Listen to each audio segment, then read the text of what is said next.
믿음으로 고백하시겠습니다. 시작되네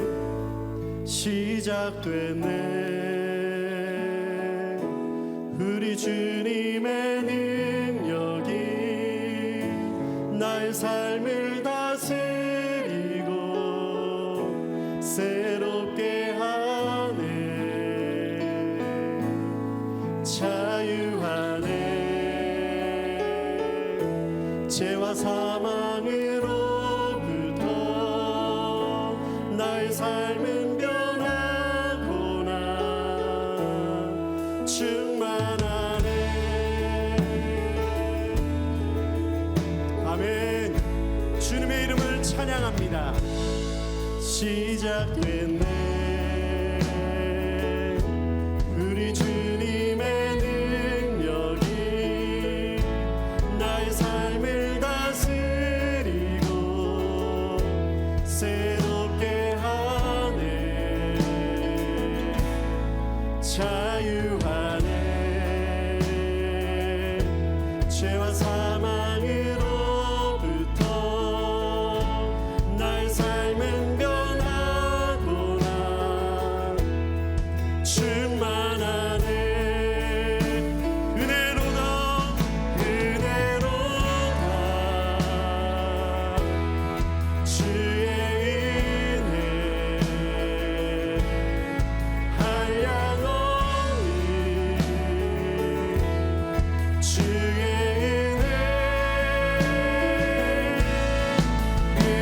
은혜로다. 주의 은혜 신실하신 나의 하나님, 변함없는 신실하신 주의 은혜로다 은혜로다 은혜로다. 거룩하신 주의 은혜 한량없니. 주의 은혜로다 은혜로다. 주의 은혜 변함없는 신. 우리 마지막으로 다시 한 번 더 이 모든 것이 주님의 은혜임을 고백합니다. 은혜로다 은혜로다. 주의 은혜 한량없는 주의 은혜 은혜로다 은혜로다. 주의 은혜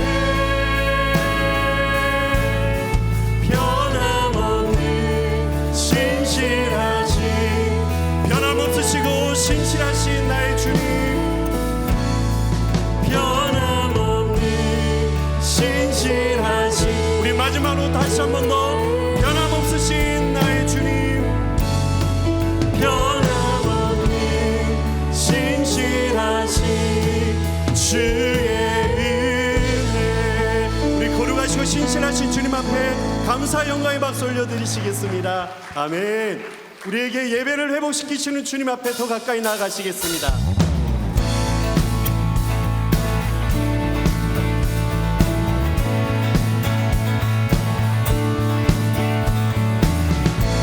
우리 함께 이 아침에 믿음으로 주님 앞에 손뼉치시며 우리 함께 선포하며 나가시겠습니다. 지금은 엘리야 때처럼 주 말씀이 선포되고 또 주의 종 모세의 때와 같이 언약이 성취되네. 아멘. 비록 전쟁과 기근과 비방 환난 날이 다가와도 우리는 광야에 외치는 소리 주의 길을 보라 주님 구름 파시고 나팔 불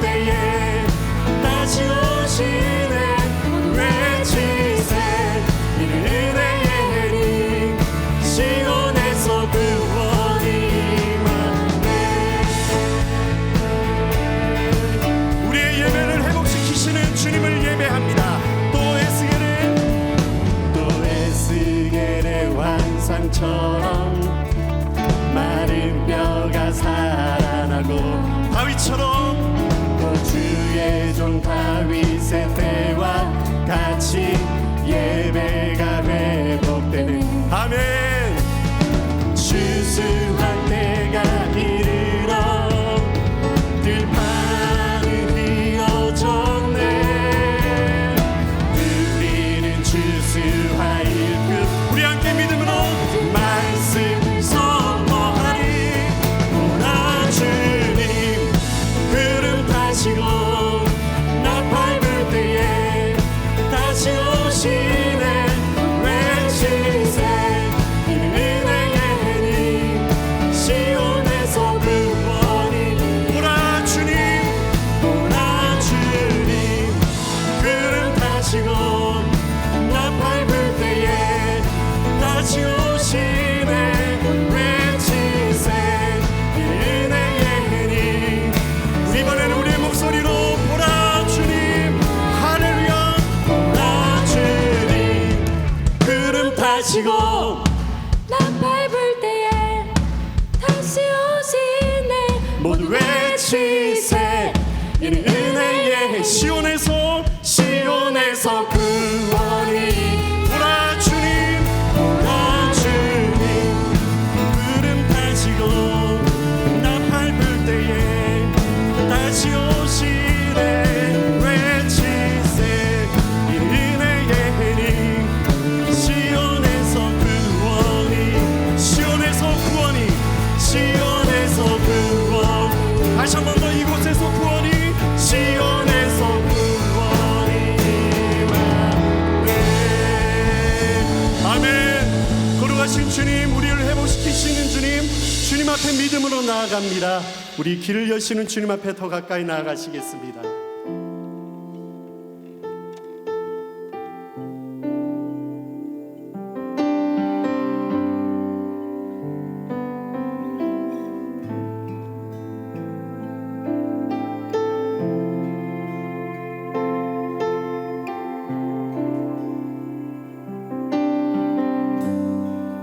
우리 함께 가사를 바라보시며 믿음으로 고백하시겠습니다. 주 여기 은행하시네. 주 경배해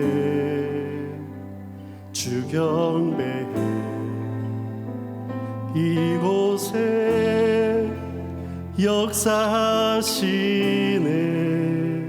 주 경배. 다시 한번 고백하겠습니다. 주 여기 은행하시네. 주 경배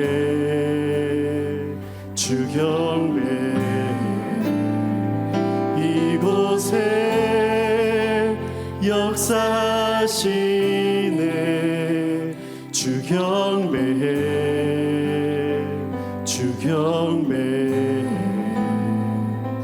주는 길을 연 큰 기적의 주, 약속의 주, 어둠 속의 빛. 주는 나의 하나님. 주는 길을 연 큰 기적의 주, 약속의 주, 어둠 속의 빛.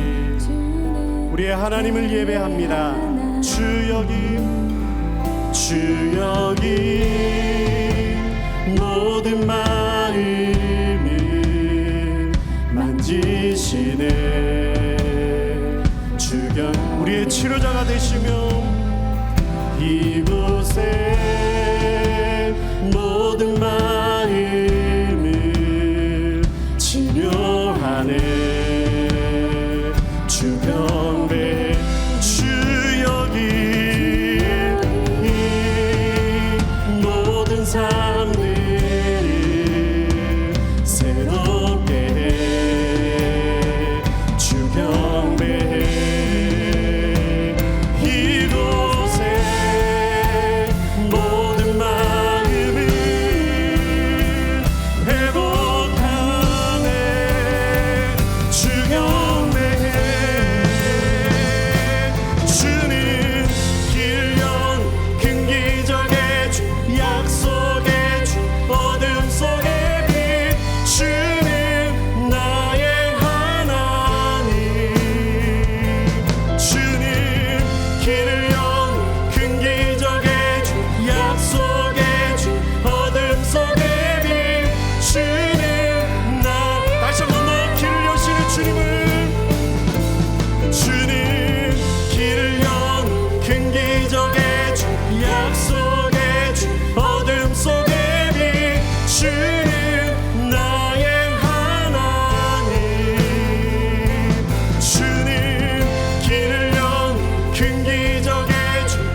어둠 속에 비추는 나의 하나님. 다시 한번 우리 온 마음을 다하여 길년 큰 기적의 주 약속, 우리의 삶 가운데 역사하시는 하나님을 이 아침에 바라봅니다.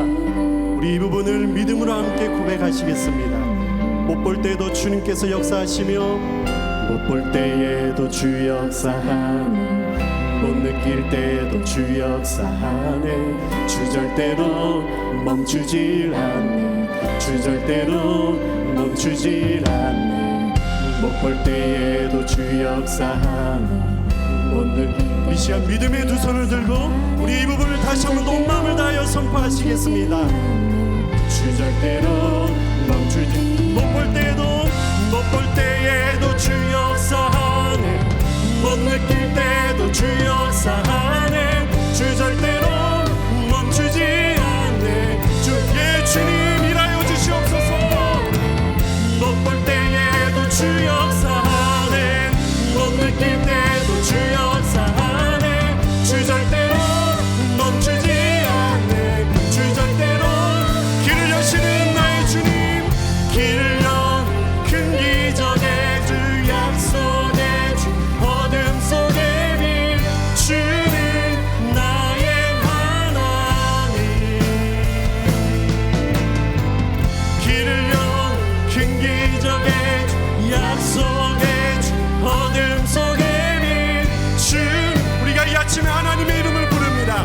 나의 하나님, 나의 하나님, 나의 하나님, 신실하신 하나님, 나의 하나님, 하나님 우리의 치료자가 되십니다. 나의 하나님, 나의 하나님, 선하신 하나님을 예배합니다. 나의 하나님, 다시 한 번 더 나의 하나님, 나의 하나님, 나의 하나님, 나의 하나님, 나의 하나님, 나의 하나님,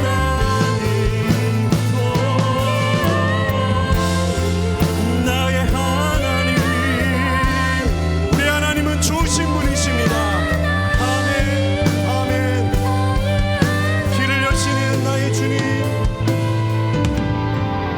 길을 연 큰 기적의 주 약속의 주 어둠 속에 비추는 나의 하나님. 다시 한번 고백하겠습니다. 길을 연 큰 기적의 주 약속의 주 어둠 속에 비추는 나의 하나님. 우리도 우리의 구원자 되신 주님 앞에 나가시겠습니다.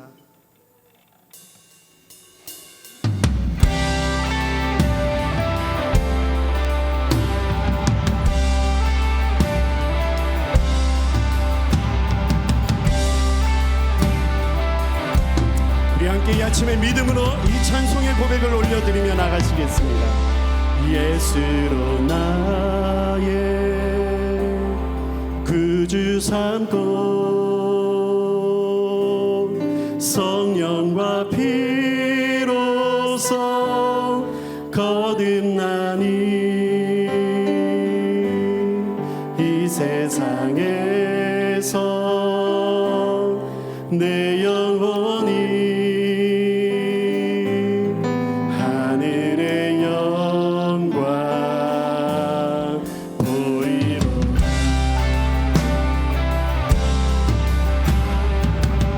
우리 함께 온전히 주님께, 온전히 주께 맡긴 내 영, 사랑의 음성을 듣는 중에 천사들 왕래하는 것과 하늘의 영광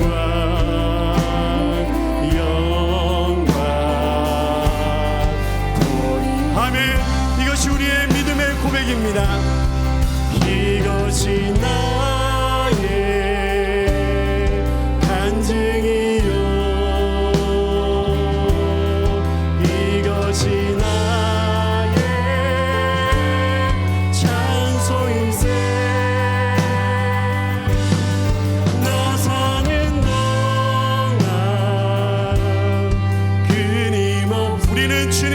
예배하며 그 주를 찬송하리로다.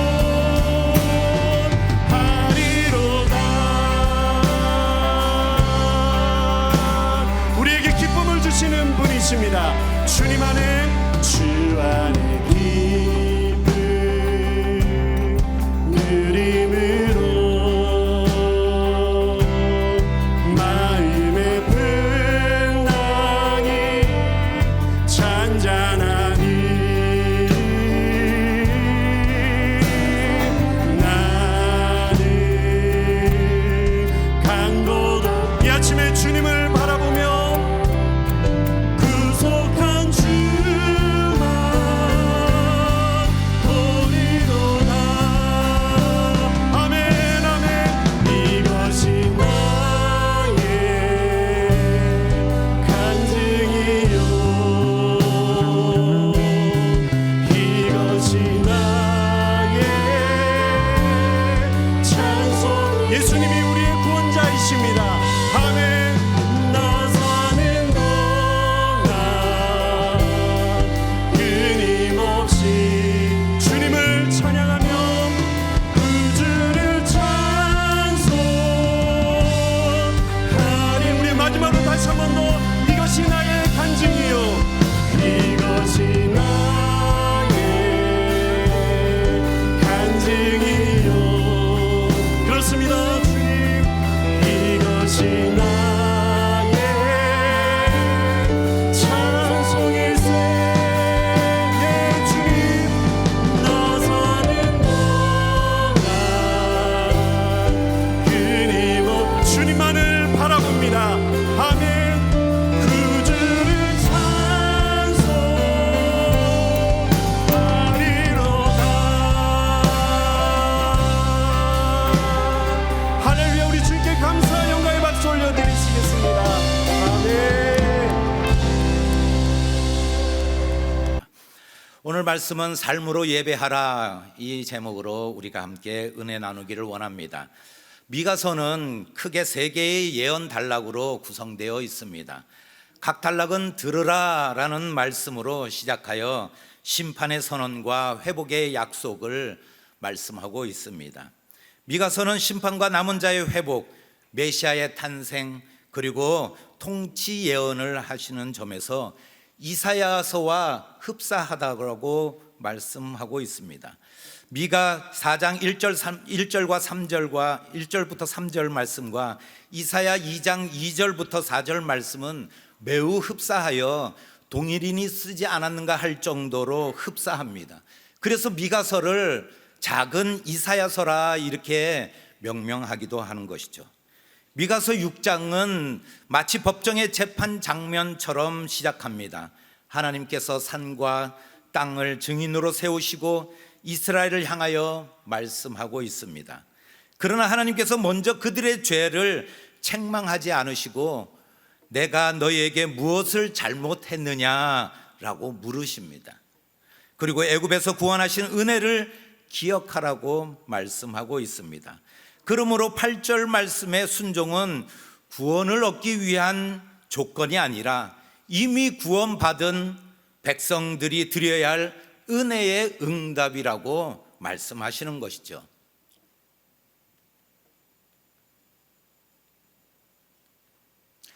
미가서 6장 4절 말씀 한번 같이 읽어보겠습니다. 시작. 내가 너를 애굽 땅에서 인도해 내어 종로로 타는 집에서 속량하였고 모세와 아론과 미리암을 내 앞에 보냈느니라. 이 세 사람은 한 가정에서 태어난 남매였습니다. 하나님께서는 출애굽의 구원의 역사를 이루기 위하여 이 세 사람을 각 사명을 부여하시고 세우셨다라는 것이죠.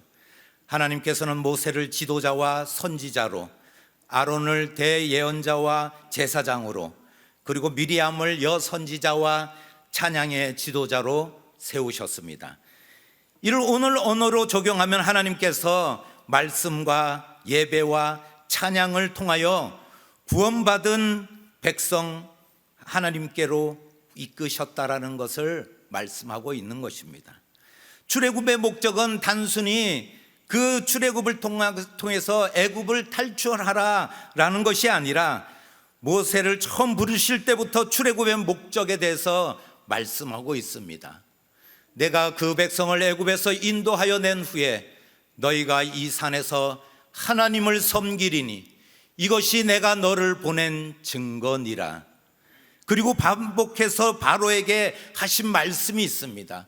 히브리 사람의 하나님 여호와께서 나를 왕에게 보내어 이르시되 내 백성을 보내라. 그러면 그들이 광야에서 나를 섬길 것이니라. 출애굽의 중심이 되는 말씀은 사실은 이것이라는 겁니다. 내 백성을 보내라. 그들이 나를 섬길 것이니라. 그러므로 하나님께서 이스라엘을 애굽에서 끌어내신 목적은 단순히 고생하고 하지 말고 편안하게 살아라. 그래서 내가 애굽에서 너희들을 건져내리라. 이 말씀이 아니라 바로를 섬기던 백성이 하나님을 섬기는 백성이 되게 하겠다라는 말씀입니다. 죄와 세상을 섬기던 우리가 예수 그리스도를 주인으로 삼아 살아가라는 말씀이 오늘 본문이 가리키는 말씀이라는 겁니다. 히브리어 아바드는 문맥상 일하다, 섬기다, 봉사하다 이런 의미가 있지만 또 한 가지 깊은 의미는 예배하다라는 의미를 담고 있다라는 것입니다.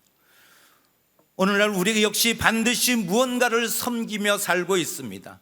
어떤 사람은 돈을 갈망하며 섬깁니다. 성공을 섬깁니다. 자녀를 섬깁니다. 그러나 우리는 오늘 하나님을 섬기며 이 자리에서 예배하는 줄 믿습니다. 하나님 한 분만 경배하며 찬양하는 줄 믿습니다. 하나님의 말씀만이 진리임을 믿고 순종하는 줄 믿습니다. 우리는 오늘 어떤 마음으로 어떤 생각으로 예배 가운데 나왔는가를 말씀을 통하여 다시 한 번 더 우리 자신을 돌이켜보기를 간절히 소망합니다. 첫 번째, 하나님은 재물보다 예배자의 중심을 보신다고 말씀하고 있습니다. 6절 말씀 같이 한번 읽어보겠습니다. 시작. 내가 무엇을 가지고 여호와 앞에 나아가며 높으신 하나님께 경배할까? 내가 번제물로 1년 된 송아지를 가지고 그 앞에 나아갈까? 오늘 본문은 한 사람의 진지한 질문으로 시작됩니다. 내가 무엇을 가지고 하나님 앞에 나아갈까? 내가 무엇을 가지고 높으신 하나님께 경배할까? 내가 1년 된 송아지 가장 귀한 것을 가지고 나아갈까? 이 질문은 얼핏 들으면 매우 경건한 질문같이 보입니다. 하나님을 빈손으로 만나지 않고 귀한 것을 준비하여 나아가려는 마음처럼 보입니다. 그러나 이 질문을 자세히 들여다보면 그 안에 잘못된 신앙의 생각이 숨겨져 있다라는 것입니다. 내가 무엇인가를 드리면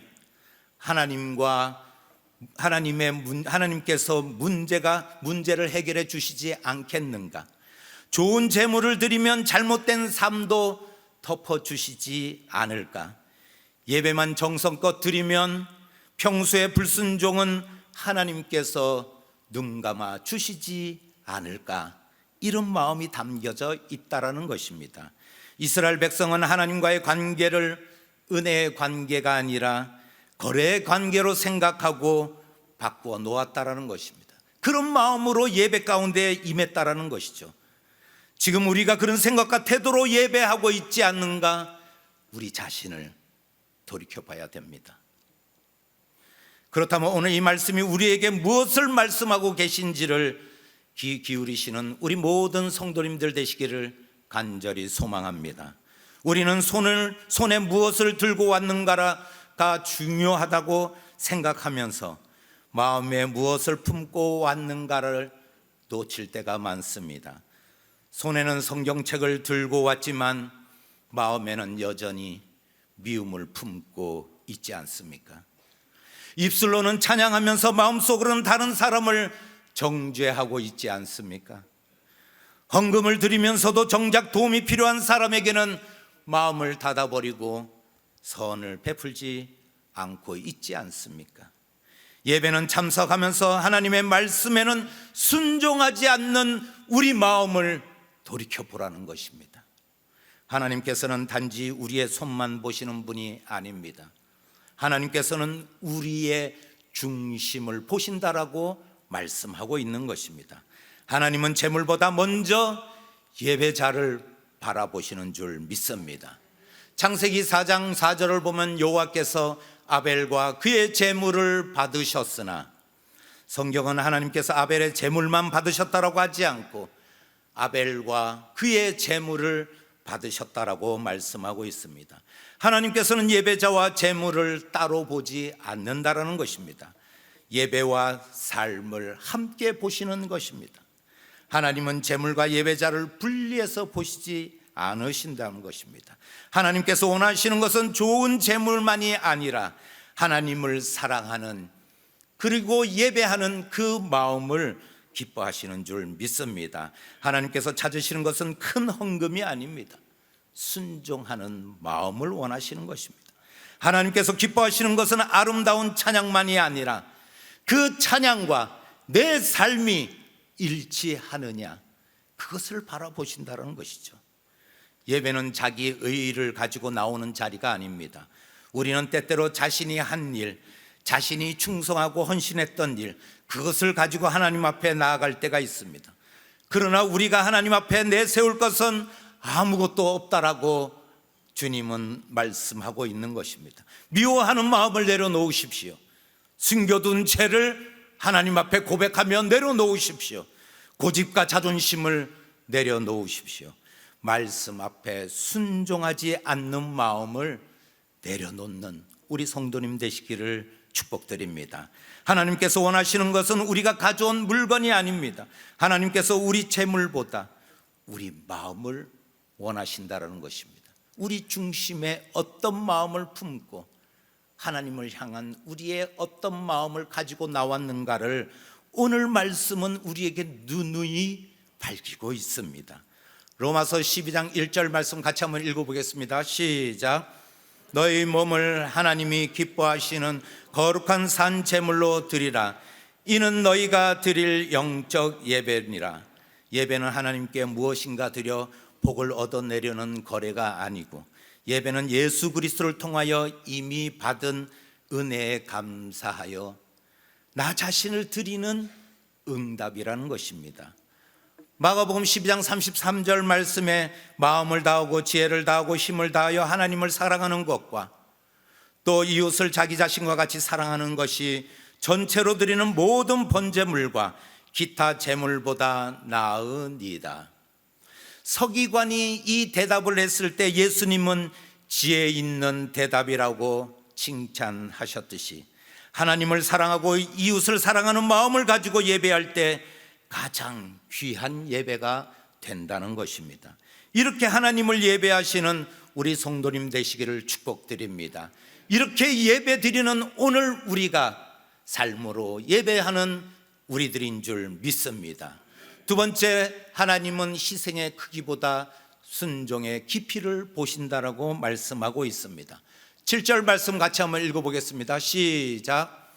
여호와께서 천천의 순양이나 만만의 강물 같은 기름을 기뻐하실까? 내 허물을 위하여 내 마음을, 내 영혼의 죄로 말미암아 내 몸의 열매를 드릴까? 여호와께서 천천의 순양이나 만만의 강물 같은 기름을 기뻐하실까? 처음에는 송아지 한 마리였습니다. 그 다음은 수천 마리의 순양입니다. 그리고 수만의 강물 같은 기름입니다. 마지막에는 맏아들까지 언급하면서 제물을 큰 것을 드리면은 우리가 하나님 앞에 나아갈 때 하나님이 기뻐하실까, 그렇게 생각하는 이스라엘 백성들을 바라볼 때 죄 문제를 더 크고 값비싼 제물로 해결하는 인간의 계산적인 점층적 우리의 마음을 나타내고 있다는 것이죠. 송아지 한 마리에서 수천 마리의 순양으로, 강물과 같은 기름으로 마침내 자신의 가장 소중한 맏아들까지 드리겠다라고 이야기할 때 재물의 크기가 커진다고 우리가 회개하지 않는 마음이 바뀌는 것은 아닙니다. 우리의 죄악된 마음이 용서받는 것이 아닙니다. 저희 아버지는 매년 여름 휴가 때 되면은 기도원에 가셔서 기도하시고 하나님과 교제하는 시간을 늘 그렇게 목회하시던 것을 제가 어렸을 때부터 봐왔습니다. 제가 초등학교 3학년 때쯤 아버지는 누나들과 같이 있는 저희들에게 이번 휴가 때 오살리 기도원을 가는데 같이 갈 사람 있어? 이러면서 물어보시는 겁니다. 항상 아버지가 어머님과 함께 동행하며 기도원을 찾았는데 아마 어머님께서 못 가실 상황이 되신 것 같습니다.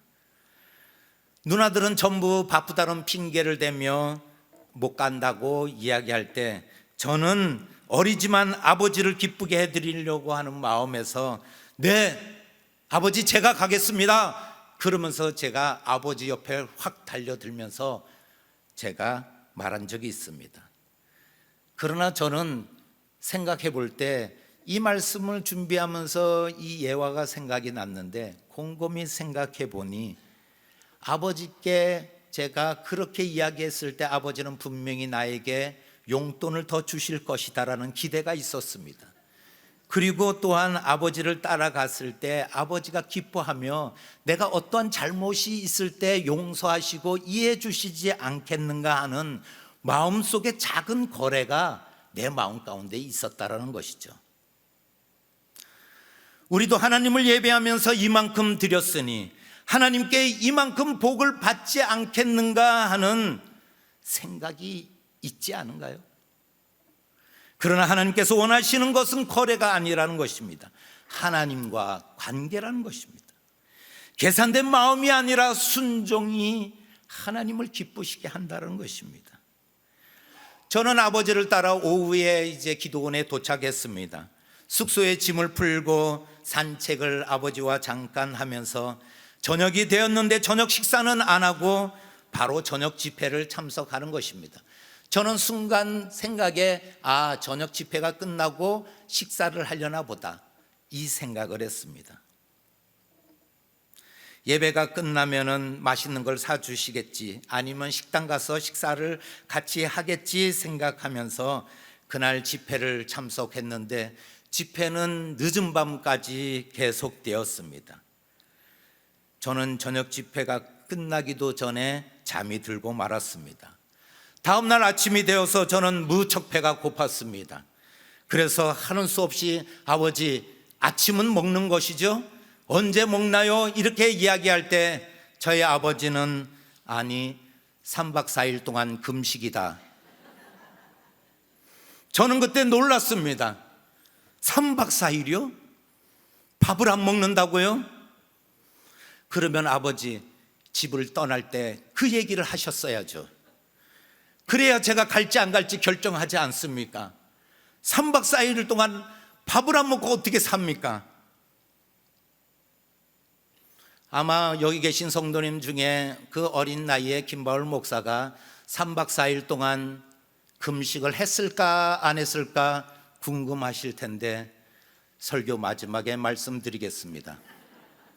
분명한 사실은 제가 기도원에 따라간다고 했을 때 저희 아버지는 확실하게 기뻐하셨다라는 것입니다. 왜요? 제가 아버지 말씀에 순종했기 때문에 기뻐했다라는 것을 저는 분명히 알고 있었습니다. 하나님을 만족시키려면 더 많이, 더 크게, 더 고통스럽게 드려야 되지 않을까 생각하지만 그러나 하나님께서 원하시는 것은 우리 자신을 괴롭히는 것이 아니라 하나님은 형식적인 희생의 양과 크기를 늘리기보다 말씀에 순종하는 삶을 원하신다는 것입니다.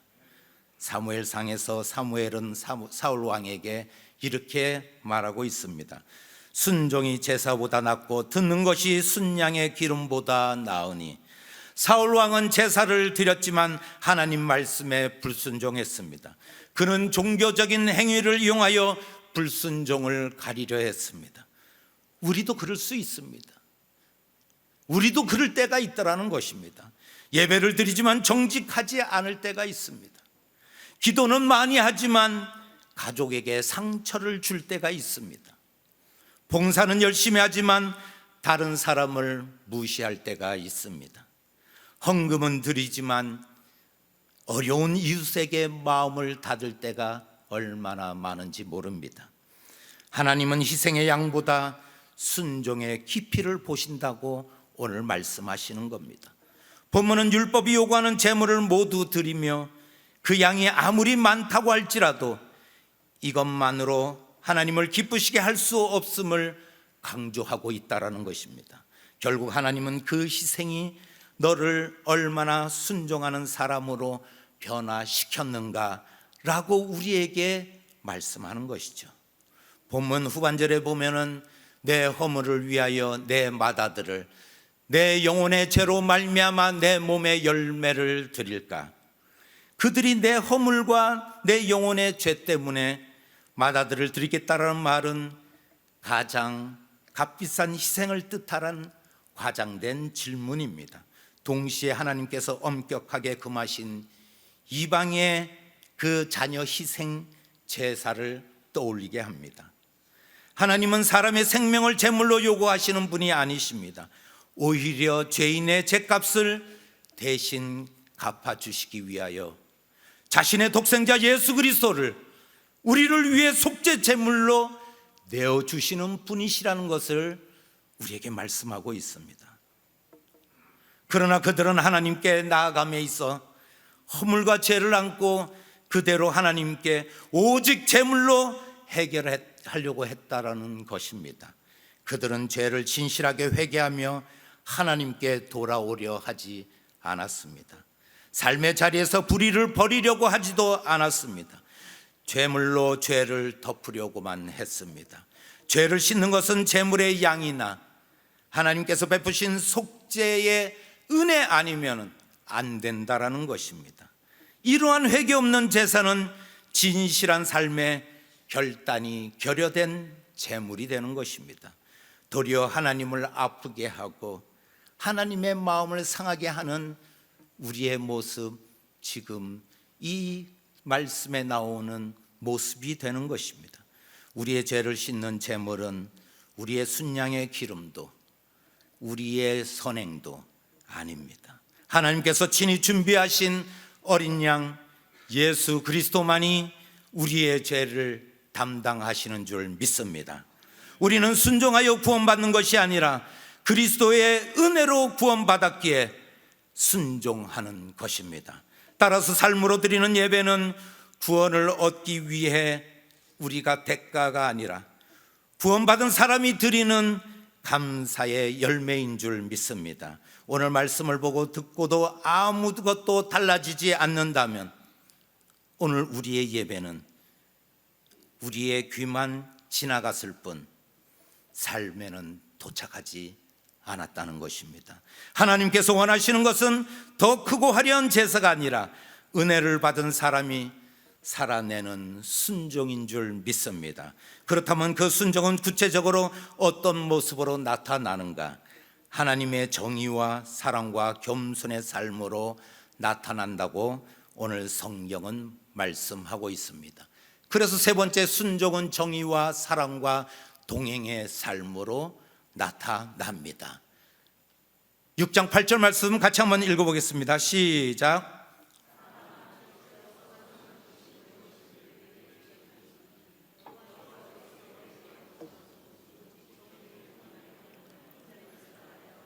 겸손하게 내 하나님과 함께 행하는 것이 아니냐.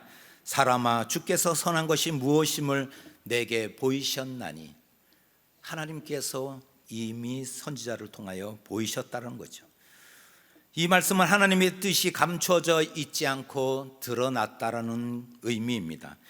이스라엘이 하나님의 뜻을 몰라서 불순종한 것이 아니라 알고도 행하지 않았다라는 것입니다. 하나님은 이미 율법과 선지자를 통하여 선한 것이 무엇인지 보여주었다라고 말씀하고 있습니다. 8절에는 하나님께서 원하시는 순종의 삶 세 가지를 말씀하시며, 첫 번째, 정의를 행하라. 오직 정의를 행하며, 정의는 단순한 정의로운 생각을 갖는 것이 아니라 본문은 정의를 생각하는 그 생각보다도 정의를 행하라고 우리에게 말씀하시는 줄 믿습니다. 정의는 힘없는 사람을 억울하게 하지 않는 것입니다. 거래에서 속이지 않는 것입니다. 자신의 이익을 위해 타인의 몫을 빼앗지 않는 것이 정의입니다. 사람을 지위나 재산으로 차별하지 않는 것이 정의입니다. 미가 시대의 지도자들은 백성의 가죽을 벗기듯이 착취했습니다. 재판관들은 뇌물을 받고 판결을 했습니다. 부자들은 폭력을 행사했습니다.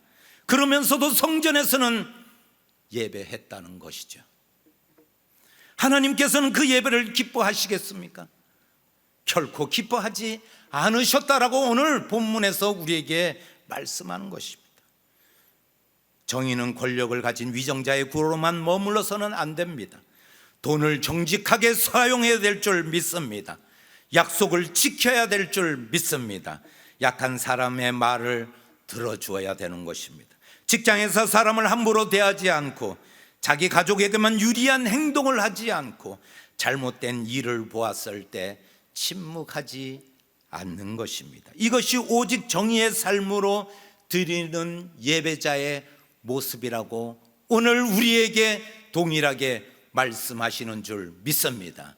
두 번째, 인애를 사랑하라. 인자를 사랑하며, 여기서 인자는 히브리어로 헤세드를 의미하고 있습니다. 단순한 친절을 넘어서 언약에 기초한 신실한 사랑, 변하지 않는 사랑, 자비와 긍휼을 의미하고 있습니다. 본문은 단지 사랑을 한두 번 실천하라고 하지 않고 사랑 자체를 사랑하라고 말씀하고 있습니다. 우리는 정의를 말하면서 사람에게 가혹해질 때가 있습니다. 옳은 말을 하면서도 상대방의 마음을 짓밟을 때가 있습니다. 그래서 성경은 정의만 말하지 말고 인애를 함께 말씀하고 있는 것입니다. 정의가 없는 사랑은 잘못을 방치할 수 있습니다. 사랑이 없는 정의는 사람을 정죄하고 무너뜨릴 수 있습니다. 예수님 안에는 정의와 사랑이 함께 있습니다. 예수님은 죄가 아니라고 하지 않으십니다. 그러나 죄인을 밀어내지 않고 십자가를 대신 지신 분이 바로 우리 예수님이십니다. 그러므로 삶으로 드리는 예배는 상처받은 사람을 찾아가는 것입니다. 실패한 사람을 다시 일으켜 세워주는 것입니다. 용서받을 자격이 없는 그 사람일지라도 긍휼을 베푸는 것입니다. 그리고 세 번째, 하나님과 동행하라고 말씀하고 있습니다.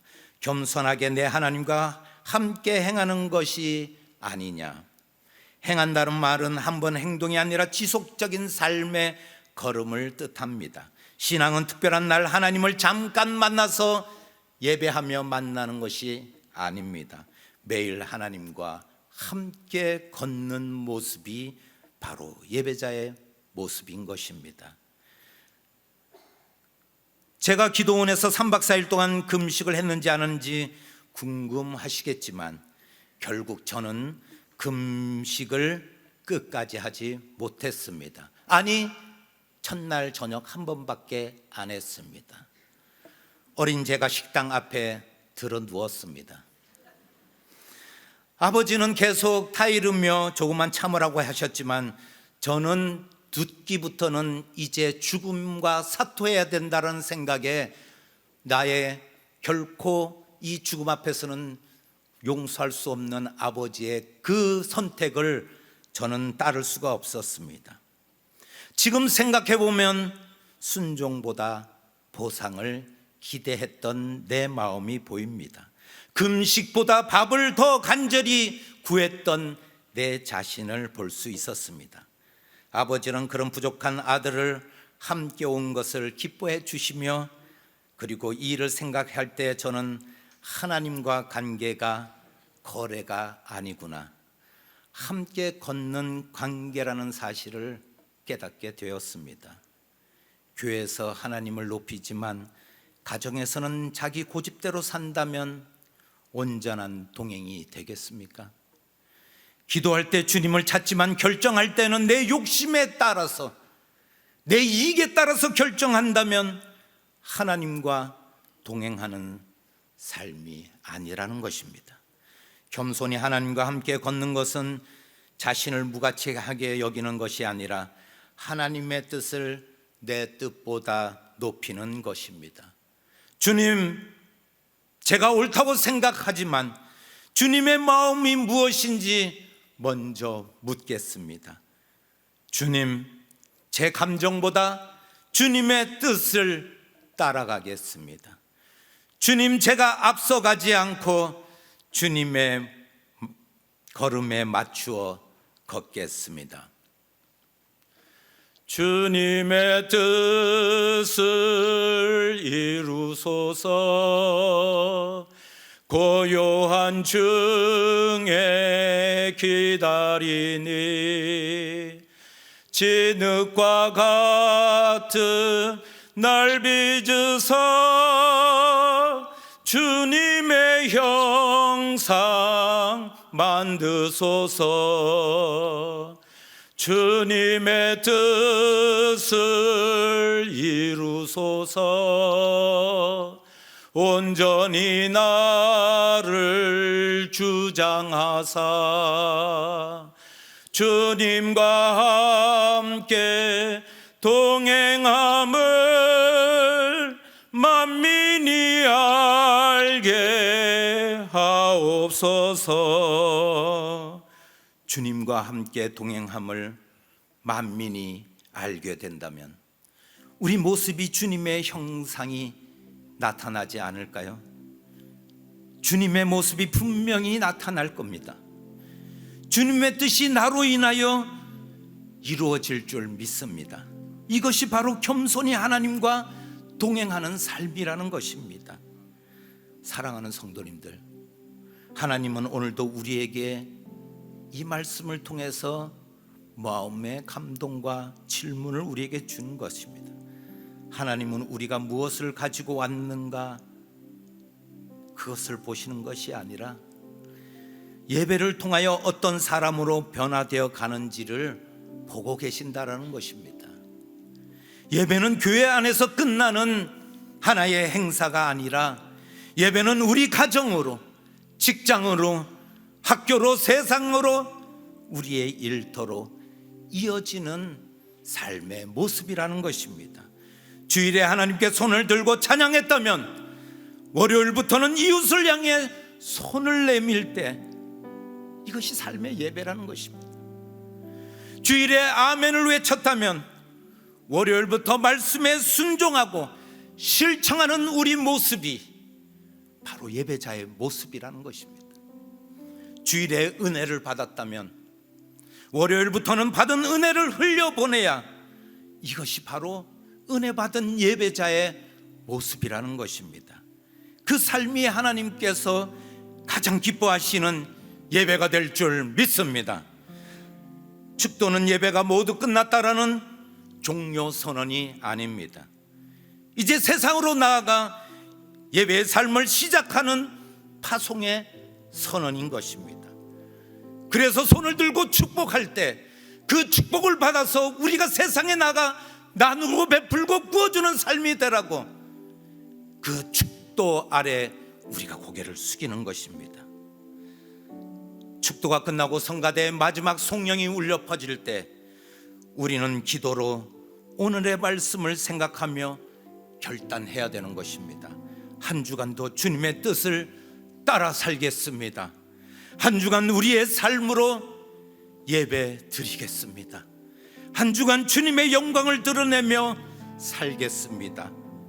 결단하는 시간이라는 것입니다. 우리는 예배당 문을 나서는 순간 예배가 끝나는 것이 아니라 삶의 예배가 시작되는 것입니다. 가정과 일터와 이웃 가운데 또 하나의 예배를 드리는 예배자의 모습으로 우리가 저 문을 열고 나갈 때 하나님은 그 예배자의 모습을 통해서 그 예배자와 함께 하시고 그 예배자를 동행하시며 축복하시고 또 다른 은혜를 우리에게 주실 줄 믿습니다. 우리 모두 삶으로 예배하는 우리 성도님 되시기를 축복합니다. 축도가 끝나고 성가대의 송령이 끝나고 우리가 결단하며 그리고 돌아서서 저 본당의 문을 나설 때 그때부터 하나님은 손을 붙드시고 우리와 동행하실 줄 믿습니다. 이런 예배자의 삶으로 살아내시는 우리 모든 성도님 되시기를 예수님의 이름으로 축복드립니다. 기도하시겠습니다. 사랑해 주님 감사합니다. 오늘 이 예배가 이제 시작이며 그리고 우리의 삶의 또한 시작을 알리는 이 예배가 되게 하여 주시옵소서. 그리하여 삶을 살아낼 때 하나님 함께 하시고 동행하여 주셔서 우리가 어려울 때는 힘을 주시고 또한 우리가 베풀고 나누고 구워줄 수 있는 풍성함으로 함께하여 주셔서 우리가 인색하지 않게 하여 주시옵소서. 그리하여 세상에 하나님과 동행하는 하나님의 자녀이며 거룩한 백성의 모습으로 우리가 한 주간도 살아가게 하여 주시옵소서. 감사드리오며 예수님의 이름으로 기도하옵나이다. 아멘. 우리 함께 말씀을 기억하시며 주님 앞에 나아가시겠습니다.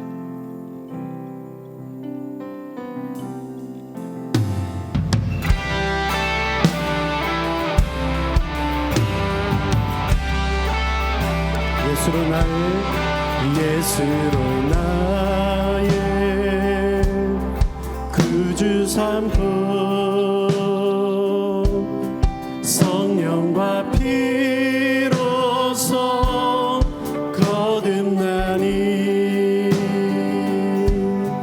이 세상에서 내 영혼이 하늘의 영광 보리로다.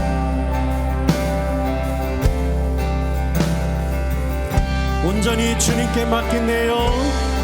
온전히 주께 맡기네요.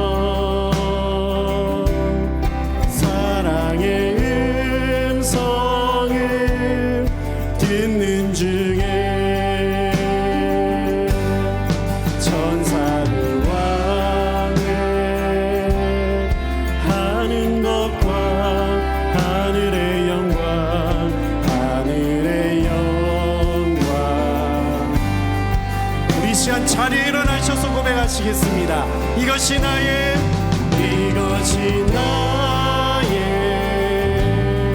간증이요. 이것이 나의 찬송일세. 나 사는 동안 끊임없이 주님을 구주를 찬송하리로다.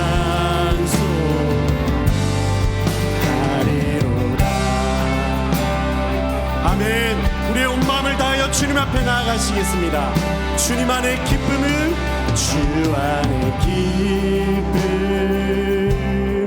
누림으로 마음의 풍랑이 잔잔하니 우리 이 시간 믿음의 두 손을 들고 세상과 나는 간도 주님만을 바라봅니다. 구속한 주만 보리로다. 이것이 나의 간증이요. 아멘. 주님 이것이 나의 찬송일세. 나 사는 동안 끊임없이 주님을 바라보며 구주를 찬송하니 이것이 나의 간증이요. 할렐루야. 이것이 나의 간증이요. 이것이 우리의 고백입니다. 이것이 나의